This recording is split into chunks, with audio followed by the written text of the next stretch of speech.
Welcome to the Peep Podcast. I'm your host, Nicole Maroc, and on this episode, we're talking to Rick Noriega about some interesting personal experiences he's had throughout his life. Thanks to the Netflix docuseries Surviving Death, the ideas of near-death experiences, reincarnation, and communication after death have been more popular topics of conversation lately. If you haven't watched that series, I highly recommend it.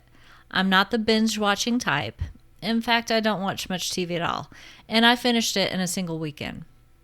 One of the most interesting topics covered for me in that series was near-death experiences, called NDEs for short. I'm fascinated by the research into these events. There's a wide range of experiences encompassed in the subject, but they all have one thing in common. The experiencer either came very close to dying or they were clinically dead. Some people return to tell the story of going into the light, having a complete life review, seeing deceased loved ones, and or meeting beings of light. Others have very different experiences, floating above their bodies, watching what is happening to them, and upon returning, being able to give details about the event that there should be no way they'd know. Still others, not a big percentage of what's reported though, have told of having negative experiences. Many who have an NDE come back changed, often with a greater sense of purpose and a feeling of oneness with the world.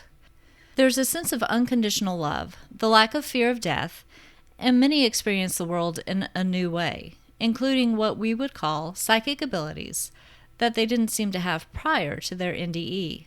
The whole subject is fascinating, which is why I'm excited to share with you my interview with Rick Noriega.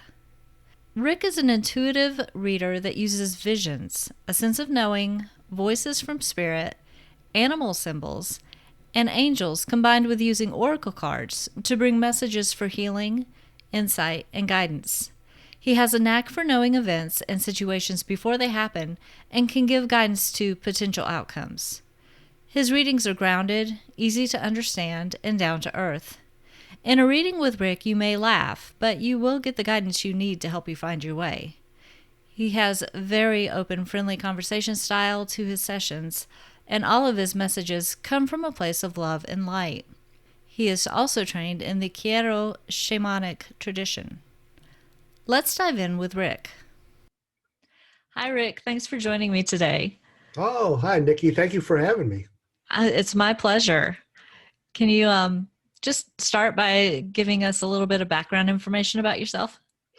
Oh, let's see. Well, I was born in the Detroit area way back in the 60s, so I don't know if any of your listeners remember that, but the 60s. I bet some will. Yeah. And I lived there pretty much all my life until I went into the Army, and from 82 to 88, and then I moved back to Michigan, and then I moved to Seattle and lived there for about 10 years or so. And here I am in Raleigh. I've been here about 7 years. Cool. So in Raleigh, I'll just go ahead and like plug this to begin with. Okay. You do regular readings at the Dancing Moon? I do every third Saturday of the month. Okay. I'm at the Dancing Moon, so please stop by. They have many good readers and many good products to sell. Yes, it is. I can vouch for that for sure. Yeah. So the topic, at least the original topic of this interview, was going to be near-death experiences, but you have a lot of other experiences that you can share. So I'd like to start by talking about your near-death experiences. If you want to tell us, kind of just describe those experiences. Oh, okay. What up to? The first one happened when I was about 3 or 4. um, Boy, I was a little feisty child, and I was bouncing on the bed, my parents' bed, and my father told me, don't bounce. You're going to hurt yourself. You're going to crack your head open. And I didn't believe him because, no kid believes his parents. And I'm bouncing, and sure enough, I hit my head on the bedpost and cracked my head open. Mm. So he rushes me to the hospital. They stitch me up, and I come back, and there's a wheelbarrow in the middle of the driveway. And I'm thinking, oh, wow, a new toy. And I jump out of the car, run towards the wheelbarrow. Again, they're trying to stop me. I jump in, fall over, crack my head open again.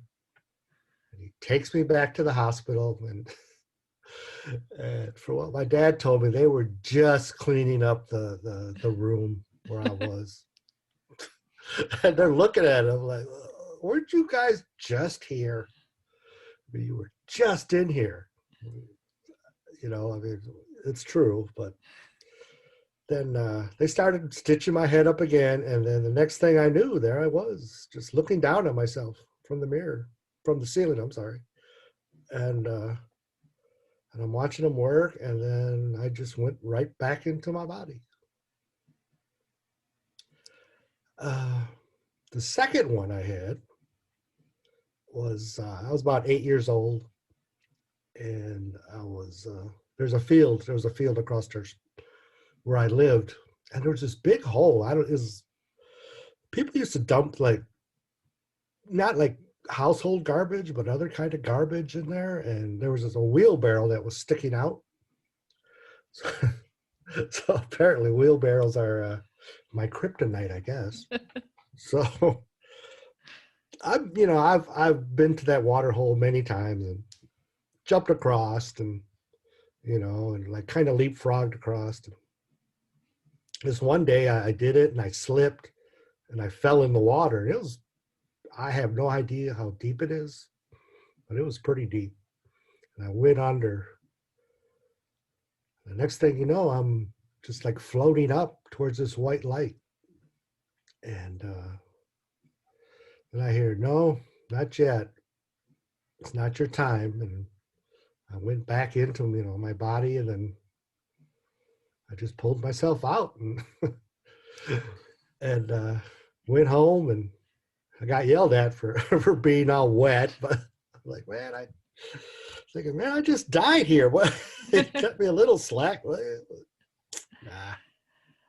So did you actually know that you had died, or did it feel like a dream, or how did the experience feel? I didn't know that I died. I didn't know that till many years later when I've seen some documentaries or something about people dying. I'm like, wow, that's what I went through. But it's funny because when you're that young, you think it's part of a normal day life, so you don't really give it much thought after that. Yeah. So, what did the voice sound like? Did it have a gender, or was it neutral? I think it kind of sounded like a male voice, but not like, not very, boisterous or booming, just kind of a calm, soothing voice. And said, no, it's not your time.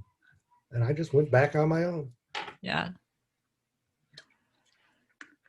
So because you didn't know any different, you wouldn't think that it was, at the time, you didn't feel like it was a very traumatic experience. Is that right? Well, yeah.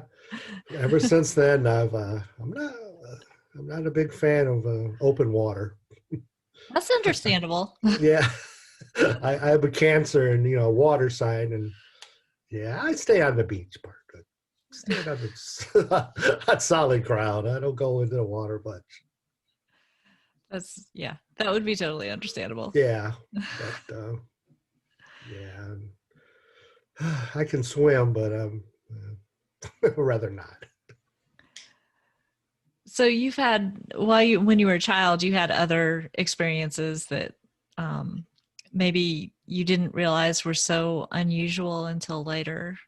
You shared a few with me before we started the interview. Could you kind of share a few now? Oh, sure. Remember about 9 or 10. I lived about a block away from my school, my elementary school, and there was a family who lived across the street from the school.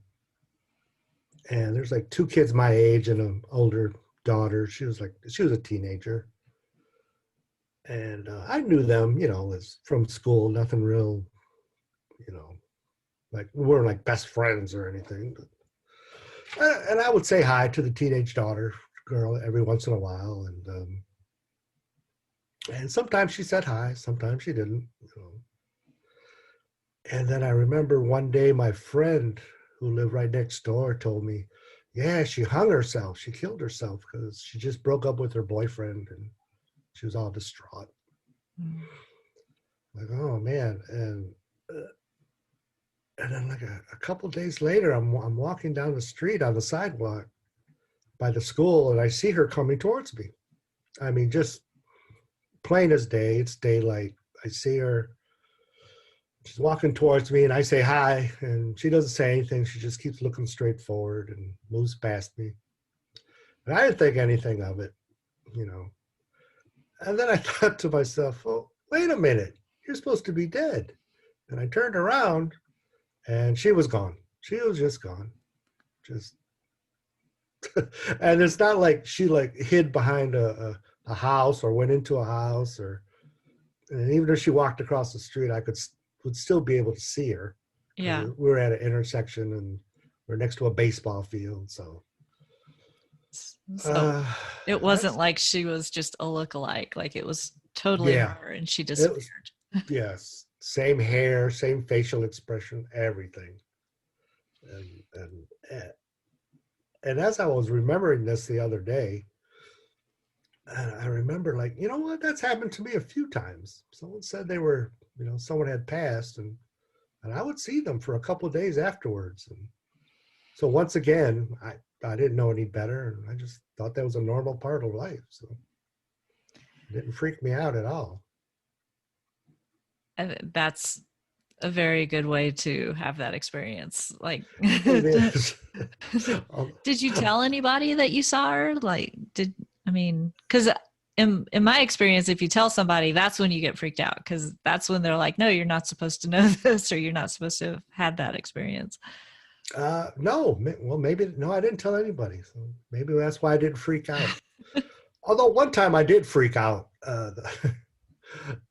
Oh boy! First time I saw a dead body, I was young, like 6, and he got hit by a car and he was dead in the road. And I was, there, and a whole bunch of people were there. My mother was there, and for about a week, I'd say after that, I used to sleep on the couch at night, and I would wake up in the middle of the night, and there he was laying in our living room floor. And then he'd get up and start talking to me, and I couldn't understand what he was saying. And it just terrified me. I'm like, go away, just please go, just leave me alone. And that happened for about a week, and eventually he left you alone. Eventually, yeah. I don't know if he had a message for me to deliver or what, but I don't know. I just wanted him to go away. Yeah. Did you tell your parents about that? No. For some reason, I don't tell people about this stuff. They probably think I'm crazy or just a scaredy cat. So, just quit being afraid. No, it's not real. So I didn't tell anybody about that at all. So at what point did you realize that these experiences weren't necessarily normal for everyone? Probably wasn't until later, till about 12 or 13, when we we were talking about, a group of us were talking about this, and some people believed it and some people didn't. Very few people believed it. And most of the people did. And they're like, no, that's crazy. That's your imagination, you're dreaming. And it just really kind of shook my world, because I didn't think everybody thought that way or anybody thought that way, that they didn't believe. I thought everybody believed and everybody experienced this. So then I started thinking about it, like, oh no, this is not, what happened wasn't normal.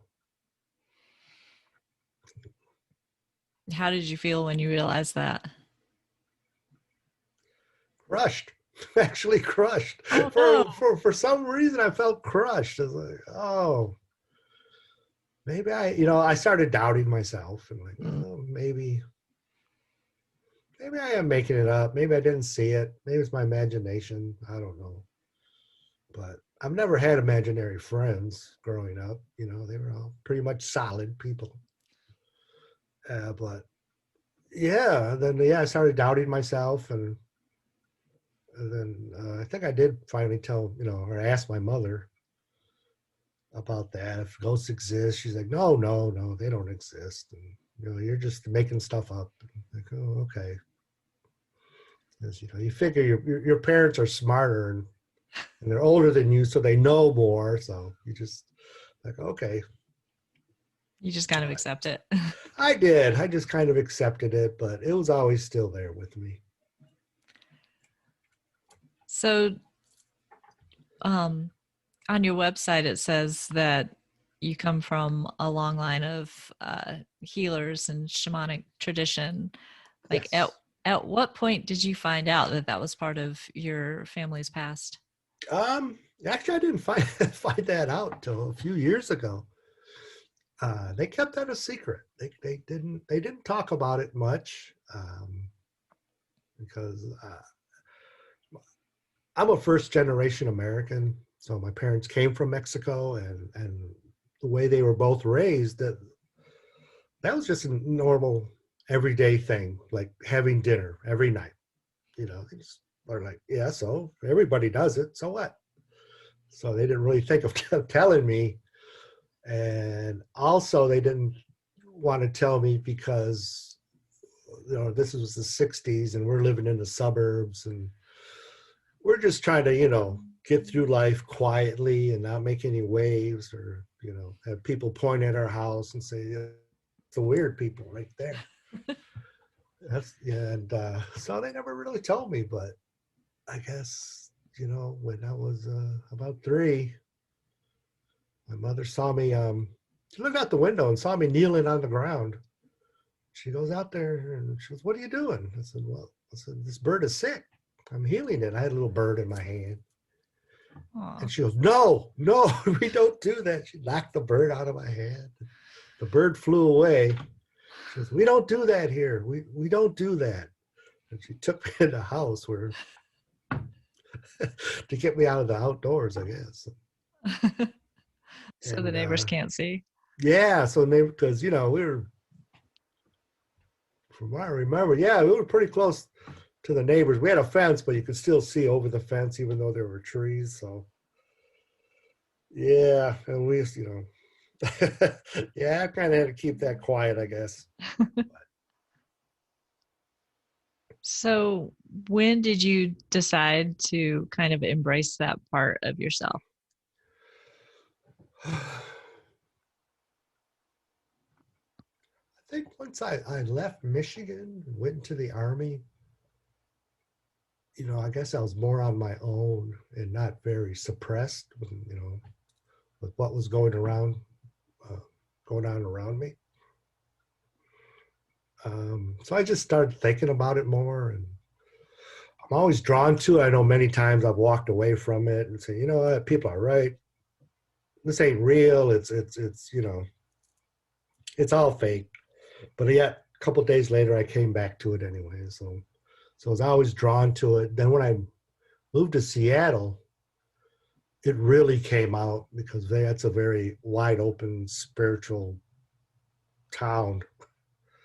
You can't throw a rock without hitting some kind of reader or medium or something. They're everywhere. And the vibe is completely different from the Midwest.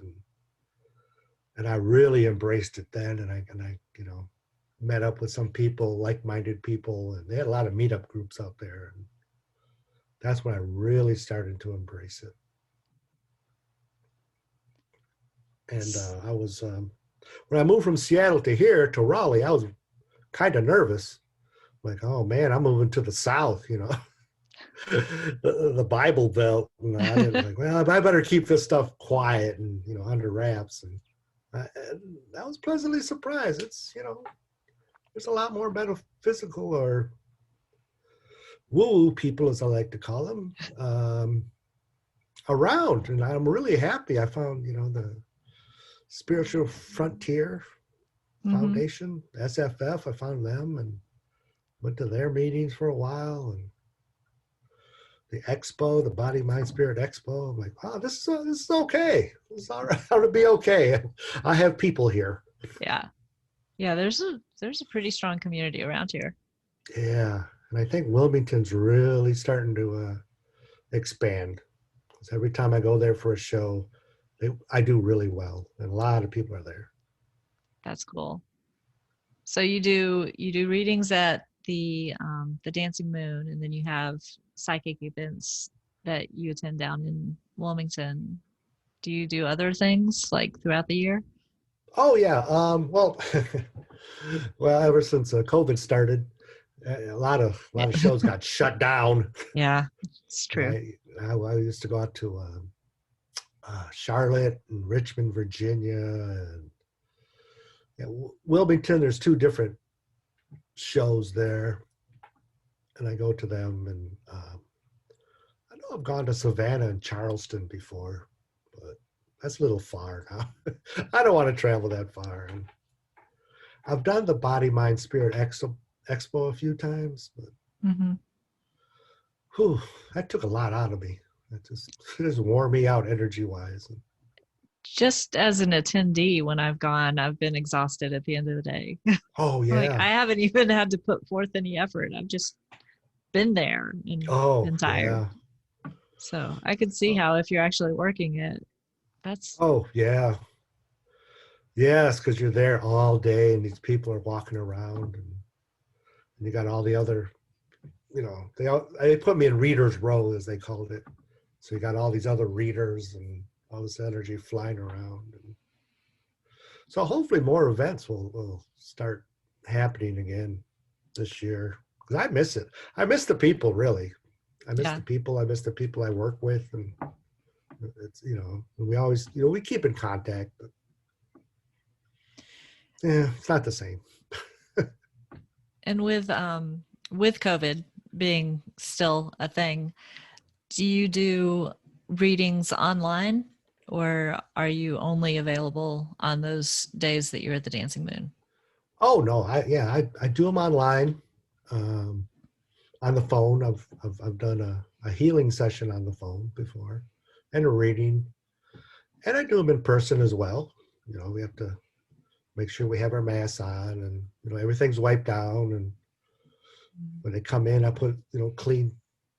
If they want a shamanic healing session, I put clean sheets on and pillowcases. Then when they leave, I take it all off and I wash them. And so everything's nice and clean. I wipe everything down, so you don't have to worry about that.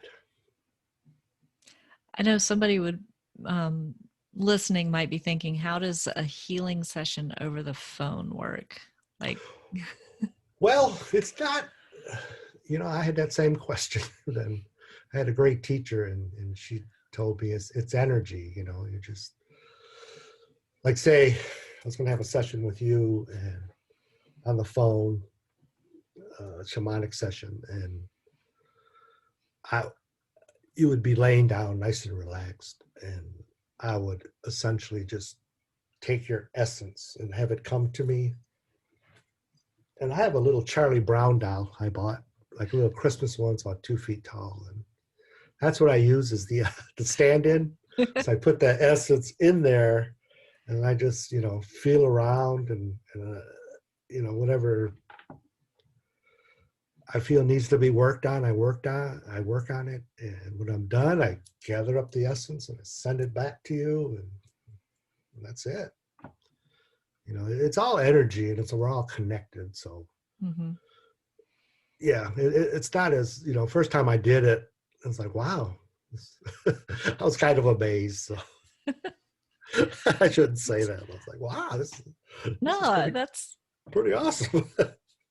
I think that's wonderful. I mean, I would imagine that there's some trepidation, like especially since you're a grounded individual in addition to being a healer, like you have to kind of consider, okay, this seems really out there, but like you understand how it's supposed to work, but that first time it's like, wow, is this really going to work? Yeah. Oh yeah. Yeah. It's, yeah, I got, e- one foot in each world, I guess, one in the spiritual world and one in the science world, and they could both coexist. There's no reason not to. And even, I think it was Einstein. I don't remember, but not that I, real up on Einstein, but he says we're all energy, we're all connected by energy. Mm-hmm. And no matter what you believe in, and whether there's, you believe there's a higher power, or if it came from the Big Bang, if everything came from the Big Bang, then that means everything goes back to that one little point. So we're all connected in one way or another, which includes animals and trees and crystals, and we all have an energy and a vibration to us. Do you study to be a shaman? Well, I think some people are. Well, we're all born with it. We can all move energy around, and we're all, we can all connect. It's one of them. If you believe you can do it, then it can happen. And but I did take a class, and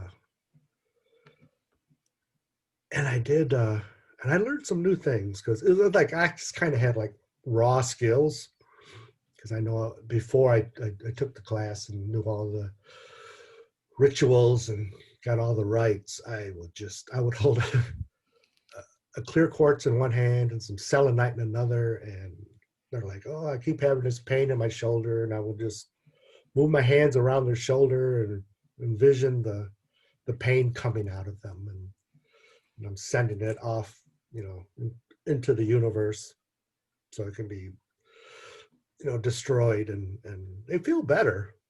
So, which is, Mm-hmm. I didn't really even know I had that skill until I found out by accident. Actually, this lady was, she commented on my necklaces. And she goes, yeah, well, this is the only one I have, and she wasn't mean about it. I go, do you ever cleanse it? She goes, no, what's that? She goes, oh, well, here, you got to put some selenite on there. It'll cleanse all the bad vibe, negative energies and low frequencies out of there. And when I did that, she said she just felt this shock go through her body, just like, oh my God. Wow. And then, so I really have to credit her for really pushing me and showing me that I could actually do this. And she has sent people my way to help them with their issues. But yeah, yeah, you should learn the do's and don'ts, and what you can do, what is ethical and what is not ethical. Yeah. So, yes. It does help to be able to take a class or find a mentor, or, somebody who kind of knows what the deal is, like you said, what the do's and don'ts are, what's Right. ethical. And when you're born somehow already in touch with those gifts, like they just came to you so naturally that you healed a bird when you were a young child without even trying. You just knew the bird needed some Yeah. some love, basically, right? Right.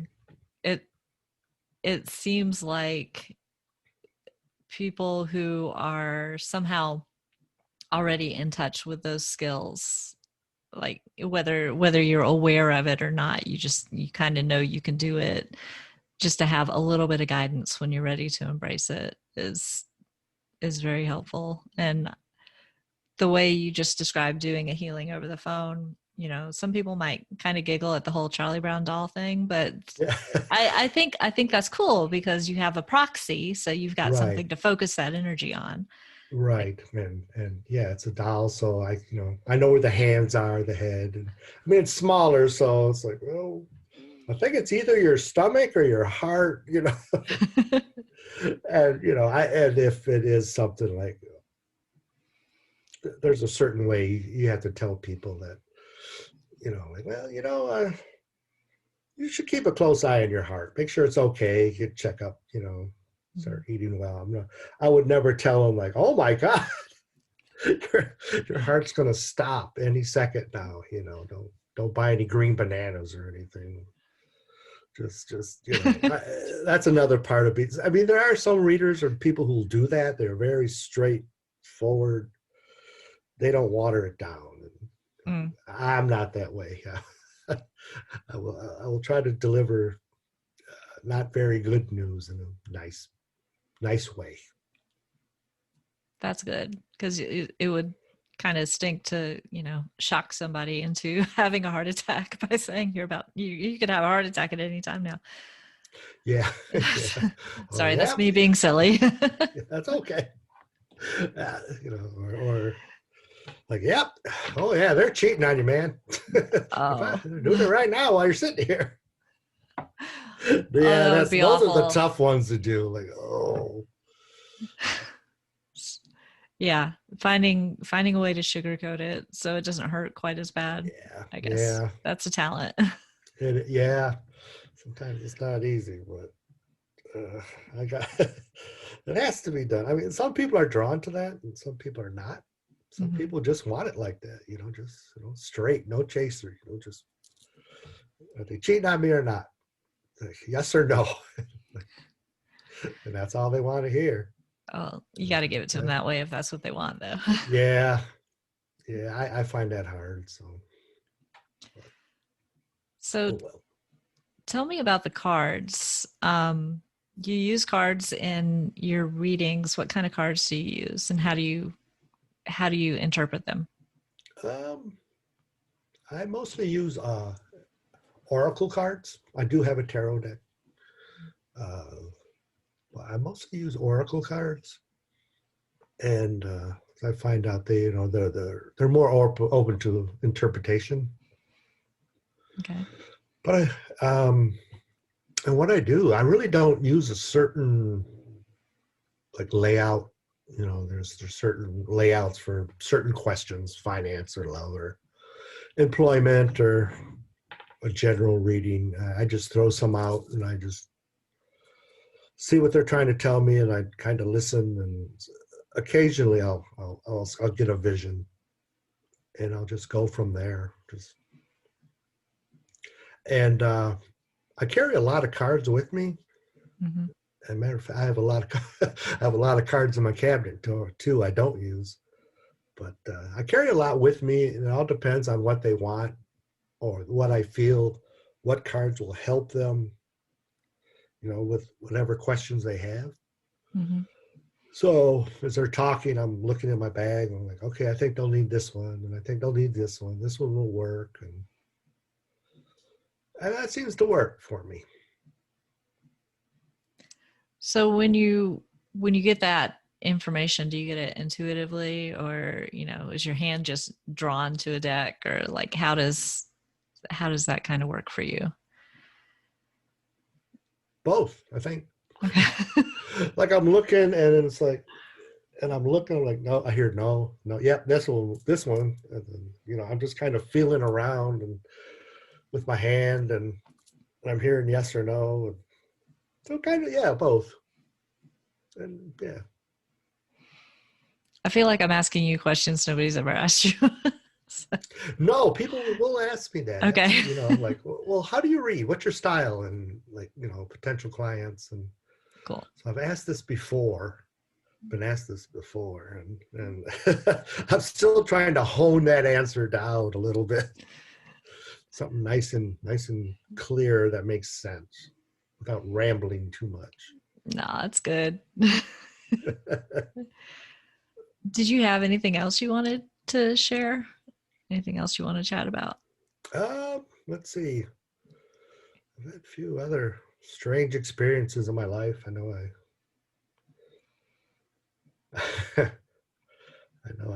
my father took me to a funeral one time, and and I looked and I go, how come every time I go to a funeral, it's the same guy laying in here? So apparently I kept dreaming this guy is dead. Wow. I didn't know. I didn't know that. And one of the weirdest things that I ever did, again, you know, by the time I was 10, I had a lot of great experiences. I guess that's when I'm more open. A group of us were just standing around and in school and talking. And I just looked at my friend and I'm like concentrated real hard. And the next thing I know, I'm seeing myself through his eyes. I kind of entered his body. I'm like, oh, wow, that's what I look like. And I just kind of left and went back in. Again, thinking, well, everybody can do this. So what? Did you realize what you were doing when you did it, or was it just kind of spontaneous? It's kind of spontaneous. I don't know. I've never thought of doing that before. I think I have thought of, you know, well, what do I look like to other people? And then I think, oh, I wonder what I look like through his eyes. And you got to see it. Did it. And now I saw myself like, oh, wow, okay. Not everybody gets to have that experience for sure. No, and I've never been able to do it again. I think that's okay. Yeah, I don't know if I would want to know how everybody sees me.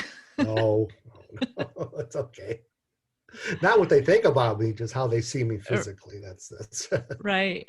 Yeah, and now we've got Zoom and, you know, cameras everywhere, so now it's pretty easy to see how others see us.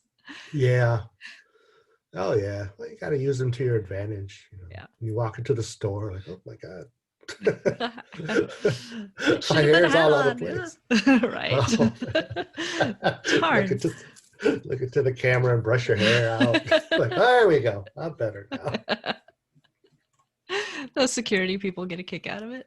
Oh yeah, we just wave to them. You gotta be nice, man. You gotta be nice to people. So the funeral story sounds like a prophetic dream. Have you had others like that? Not that where I saw, you know, predicted someone would die, although that's not what I didn't know that's what it was at the time. Mm-hmm. But I know lately I've been having a lot of very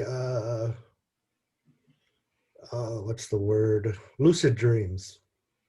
Where I know I'm in a dream, I know what I can control them, and even, you know, I can even remember doing, like, oh yeah, I'm supposed to do this. I'm supposed to go through this door. But I had one about a month ago, and I was at a celebration, some kind of birthday party or a party of some sort, and there's people around, and I saw my dad who'd passed about 7 years ago. And I see him so much in my dreams, it's like no big deal anymore. Like, hi, Dad. You know, hi, son. And we go about our way. And then I'm talking to people, and then I see my niece who passed around Labor Day last year. And I looked at her. I go, wait a minute, this can't be real. You're dead. She goes, oh, it's real, all right. And which is something she would say, absolutely say. Like, yeah.